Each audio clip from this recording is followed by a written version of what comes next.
रसूलुल्लाह कह रहे हैं कि जो मेरा एतकाद रखे, जो मेरा अकीदा रखे, जो मुझे माने, ऐ परवरदिगारा उसको मौत का महबूब बना दे। ओ भाई रसूलुल्लाह हमें दुआ दे रहे हैं कि ऐ अल्लाह इनको मौत का महबूब बना दे, जबकि तुम तो मौत से डरते हो। आखिर रसूलुल्लाह ने कुछ तो सोचकर ये कहा होगा, कोई तो ऐसा हमारा फ़ायदा होगा मौत को महबूब बनाने से।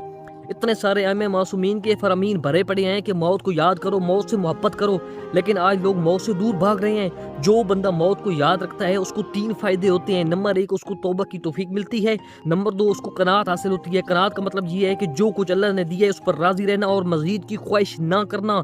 और तीसरा फ़ायदा उसको ये होता है कि वो अल्लाह ताला उसको इबादत में लज़्ज़त अता करता है जो मौत को याद रखता है। जी हाँ, और जो बंदा मौत को भुलाए रखता है ना, उसको 3 नुकसान होते हैं। एक तो ये है कि वो दुनिया की मोहब्बत उसके दिल में आ जाती है, दुनिया के पीछे वो भाग जाता है, गर्क हो जाता है, गुम हो जाता है, मौत याद ही नहीं रहती, आखिरत याद ही नहीं रहती, अल्लाह याद ही नहीं रहता।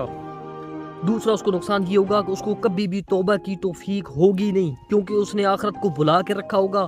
तीसरा नुकसान उसको ये होगा कि उसको कभी भी इबादत में लज़्ज़त नहीं मिल सकती।